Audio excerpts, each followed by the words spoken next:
বাংলাদেশ সহ 14 দেশের নাগরিকদের জন্য কয়েকটি ক্যাটাগরির ভিসা স্থগিত করেছে সৌদি আরব। দেশটির মানব সম্পদ ও সামাজিক উন্নয়ন মন্ত্রণালয় এই আদেশ জারি করেছে। এই স্থগিতাদেশ গেল 31 মে থেকে কার্যকর হয়েছে, বহাল থাকবে 30 জুন পর্যন্ত।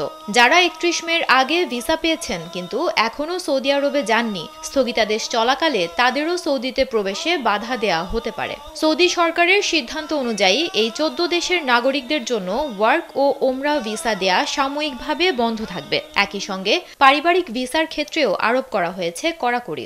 বাংলাদেশ ছাড়াও এই স্থগিতাদেশের আওতায় পড়া বাকি 13টি দেশ হল পাকিস্তান, ভারত, মিশর, Indonesia, Iraq, Nigeria, Jordan, Algeria, Sudan, Ethiopia, Tunisia, Yemen ও মরক্কো।